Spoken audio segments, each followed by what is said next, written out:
Hello everyone, welcome back to दादी का खजाना। तो आज की रेसिपी है मकर संक्रांति स्पेशल मुरमुरा लड्डू, पफ्ड राइस के लड्डू। मकर संक्रांति नए फसल आने की खुशी में मनाया जाने वाला एक पारंपरिक त्यौहार है। जैसे कि हर त्यौहार को कुछ मीठे के साथ सेलिब्रेट किया जाता है, वैसे ही मकर संक्रांति को तिल गुड़ के लड्डू और मुरमुरा के लड्डू के साथ सेलिब्रेट किया जाता है। तो तिल गुड़ की कई तरह की लड्डू गजक की रेसिपी मैंने ऑलरेडी शेयर की हुई है। तो आज मैं लेकर आई हूँ आपके लिए मुरमुरा के लड्डू की रेसिपी, वो भी एकदम सही मेज़रमेंट के साथ। तो चलिए रेसिपी शुरू करते हैं। तो इस लड्डू को बनाने के लिए हम एकदम सही मेज़रमेंट के साथ बनाएंगे तो ये लड्डू आपकी कभी नहीं बिगड़ेगी और बहुत अच्छी बनेगी। तो एक कटोरी में से थोड़ा सा ज़्यादा हो गया था, इसलिए सेकंड टाइम में मैंने एक कटोरी से थोड़ा मुरमुरा कम लिया है। तो टोटल मैंने इसी कटोरी से गुड़ और पफ्ड राइस का मेज़रमेंट किया है। तो इसी सेम कटोरी से 6 कटोरी मैंने अभी लिया है मुरमुरा। जैसे छत्तीसगढ़ में मुर्रा कहा जाता है, तो हम लोग तो बचपन से ही इसे मुर्रा कहते आए हैं। और इसे कहीं कहीं पर लाई भी कहा जाता है। छत्तीसगढ़ में लाई धान से बनाया जाता है और जो पफ्ड होके निकलती उसे छत्तीसगढ़ में लाई कहते हैं। और इसे चावल से बनाते हैं तो इसे मुर्रा कहते हैं। तो मैंने ये 6 कटोरी मुरमुरा लिया है और इसे बहुत ज़्यादा हमें भूनने की ज़रूरत नहीं है, क्योंकि ये ऑलरेडी क्रंची है। फिर भी मैं थोड़ा सा इसे भून लेती हूँ। और आप चाहें तो एक बार आप अपनी उंगलियों से दबा के देख लीजिए अगर क्रंची है, या खा के देख लीजिए। अगर क्रंची है तो आपको भूनने की ज़रूरत नहीं है, और नहीं है तो आप भून सकते हैं। तो मैंने एकदम नया पैकेट ही ओपन किया है, क्रंची है लेकिन फिर भी मैं इसे थोड़ा सा भून रही हूँ। और ये बस थोड़ा सा मैंने 2-3 मिनट भूना है और अब इसे निकाल लेंगे एक बर्तन में। और अब हम बनाएंगे गुड़ की चाशनी। तो अगर आप रेशियो का ध्यान रखेंगे तो आपका जो लड्डू है वो कभी नहीं बिगड़ेगा और एकदम सही बनेगा। आप एक बार इस तरीके से बना के देखिए और कमेंट्स में मुझे बताइएगा ज़रूर कि आपने ये लड्डू बनाया और आपका बना या नहीं। तो इसी कटोरी से मैंने 2 कटोरी गुड़ ले लिया है, जिस कटोरी से मैंने मुरमुरा का मेज़रमेंट किया था। और 1 कटोरी मैंने ले लिया है पानी। और अब हम इसकी चाशनी बनाएंगे। तो इस गुड़ को पहले अच्छे से मेल्ट होने देते हैं।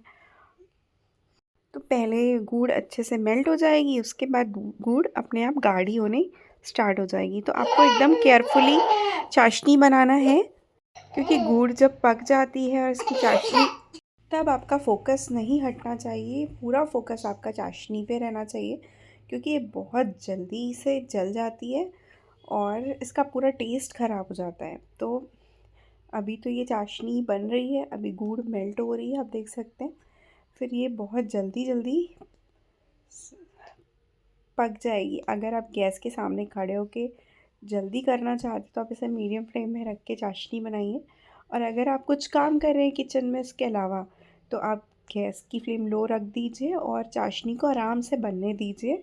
बस बीच बीच में आप चेक करते रहिए। तो आप देख सकते हैं हमारी चाशनी पक रही है और अब चाशनी हमारी तैयार है। तो मैं आपको चेक करके दिखाती हूँ, जैसे कि हर वीडियो में मैं आपको दिखाती हूँ, हर लड्डू हर बर्फ़ी के वीडियोस में। तो ये आप देख सकते हैं जब आप इसे खींच रहे हैं ना, तो ये ऐसे खींच खींच रही है। तो बहुत अभी क्रिस्पी होने तक, क्रंची नहीं हुई है, बस खींच रही है। तो इतना ही आपको इसे पकाना है। चाशनी के क्रंची होने तक नहीं पकाना है। चाशनी जैसे क्रंची होके टूटती है वैसा आपको नहीं बनाना है। तो अब गैस की फ्लेम ऑफ़ कर देंगे और ये जो हमने मुरमुरा सेक के रखा है इसे ट्रांसफ़र कर देंगे कढ़ाई पे। और अब इसे अच्छे से मिक्स करेंगे। और अगर हमें रिक्वायरमेंट होगी तो हम इसमें और भी मुरमुरा ऐड करेंगे। तो पहले आप लोग मिक्स करके देख लीजिएगा और उसके बाद आप इसमें मुरमुरा और ऐड कर सकते हैं। तो मैंने इसमें लगभग 1 कटोरी जितना मुरमुरा ऐड किया है। आप चाहे तो कर सकते हैं, या फिर आप इतने में भी आप परफ़ेक्ट लड्डू बना सकते हैं। तो मुझे लगा कि 1 कटोरी मुरमुरा और ऐड करना चाहिए, तो मैंने ऐड किया है।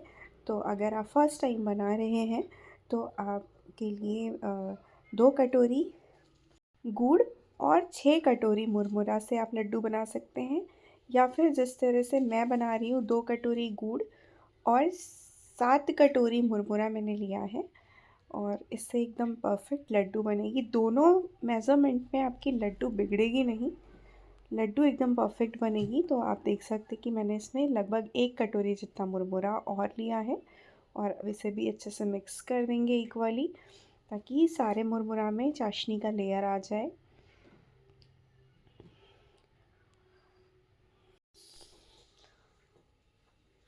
तो आप देख सकते हैं कि ये अच्छे से मिक्स हो गई है, और अब मैं आपको बताऊंगी इसे बनाने का तरीका, आपको कैसे बनाना है, क्योंकि ये चिपचिपी सी चाशनी है।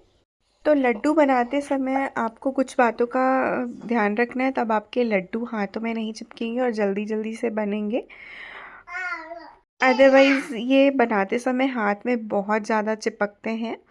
और अब आप देख रहे हैं कि आप बहुत अच्छे से ये मिक्स हो गई है, और सारे मुरमुरा में गुड़ की चाशनी का लेयर है। तो अब बस ये लड्डू बनाने के लिए बिल्कुल रेडी है, और ये अभी बहुत ज़्यादा गरम नहीं है, क्योंकि जो मुरमुरा था वो हमारा ठंडा था, गुड़ गरम था। तो अब आपको इसे जल्दी जल्दी से बनाना है, और हाथ में अगर ये चिपक रहा है, वैसे ये चिपकता ही है, तो हाथ में आपको पानी लगा लेना है, या फिर आप घी लगा सकते हैं हाथ में, तेल लगा सकते हैं हाथ में। ये तीनों चीज़ें आप लगा के इसे फटाफट से बनाते जाइए। जब ये बहुत जल्दी ठंडे भी हो जाते हैं, और ठंडे हो जाते हैं उसके बाद जो चाशनी है वो जम जाती है। तो इसलिए आपको जल्दी जल्दी से बनाना है, और अगर चाशनी जम भी जाए तो भी कोई दिक्कत वाली बात नहीं है। आप गैस ऑन करिए लो फ्लेम में, और स्लो फ्लेम में आप कढ़ाई को फिर से रख दीजिए, और फटाफट से चाशनी गर्म हो जाएगी, और चाशनी मेल्ट होने लगेगी, और आप उस लड्डू जल्दी जल्दी से आप बना लेंगे, कोई प्रॉब्लम नहीं है। तो इसी तरह से हम सारा लड्डू बनाकर तैयार कर लेंगे। और आप देख सकते हैं कि कैसे मैं इसे बना रही हूँ दोनों हाथों की हेल्प से। एक हाथ से जिस भी साइज़ के आपको चाहिए उसके अकॉर्डिंग आप इसे बड़ा छोटा इसे बना सकते हैं। तो इसी तरह हम सारा लड्डू बनाकर तैयार कर लेंगे। और अगर आपको वीडियो थोड़ी भी अच्छी लगी हो तो प्लीज़ लाइक कर दीजिए वीडियो को, चैनल को सब्सक्राइब कर दीजिए। लाइक एंड सब्सक्राइब बिल्कुल फ्री है, और चैनल के साथ बने रहें। Thanks for watching.